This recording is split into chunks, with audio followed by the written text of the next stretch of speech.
The UK Energy Minister Andrea Leadsom quits the race for Britain's next Prime Minister and Conservative Party leader. I have, however, concluded that the interests of our country are best served by the immediate appointment of a strong and well-supported Prime Minister. I am therefore withdrawing from the leadership election, and I wish Theresa May the very greatest success. I assure her of my full support. I'm just waiting to see. Leadsom has come under criticism in recent days about her comments about the other contender, Home Secretary Theresa May.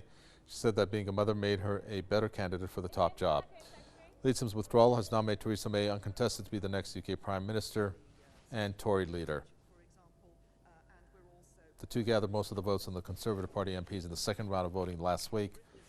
The race was triggered after Prime Minister David Cameron announced his resignation following the Brexit vote. Cameron will step down in October.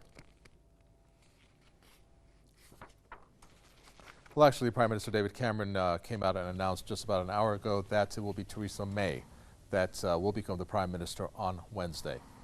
Let's talk with Mohammed Walji about this. Mohammed, so that piece of news was, it shows how fast things move in Britain, actually, and how fast this really post evolved, putting everybody out of the way and Theresa May to finally become the Prime Minister, well, to be a Prime Minister on Wednesday. So has there been even a chance for the people in the UK to react? Fill us in, please.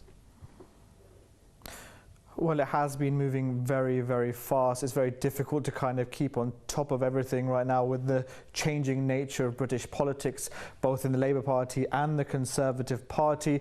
Of course, Andrea Leadsom stepped down earlier today, about 12 p.m. here. She made the statement saying she wanted to step down so that the country could be unified. It paved the way smoothly for Theresa May to become the Prime Minister.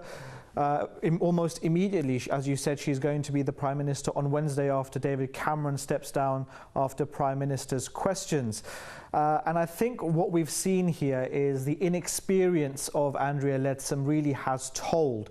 She was a candidate that came from nowhere, essentially. She made some monumental mistakes, particularly the one when she talked about how being a mother would make her a better leader. That was a very, very offensive remark, according to many, to Theresa May, who was unfortunately unable to have children. And throughout the campaign, I think the pressure told on her as well. And while in her resignation speech, she didn't mention she didn't say that was the reason for her stepping down, it does seem clear that over the last couple of weeks with this leadership campaign, the pressure has told on her. She has been strongly criticised in many different areas for her CV being inflated, for her tax return. She said she wouldn't release it, and of course the comments about the mother. So it really did seem that even if she did remain as part of the campaign, Theresa May would have actually won quite comfortably. But we are now welcoming a new era for the Conservative Party in the country. Theresa May will be the second female Prime Minister when she'll be sworn in on Wednesday. And it'll be interesting now to see how she deals with being Prime Minister, because she's coming in at a very difficult time. The country has, of course, voted to leave the European Union. She'll be responsible for those negotiations. Of course, she was someone that was on the Remain side, although she was seen as a reluctant Remainer. She wasn't exactly very vocal during the campaign. But she has said that she will go with the will of the people. She will follow this referendum and she will bring the country out of the European Union. So it'll be very difficult times ahead for her with these negotiations. When will she trigger Article 50? Are the country ready to trigger Article 50? How will she deal with the issue of migration? She's been a critic of migrants coming into the country, and she's been obviously criticised for a lot of her comments about migration as well.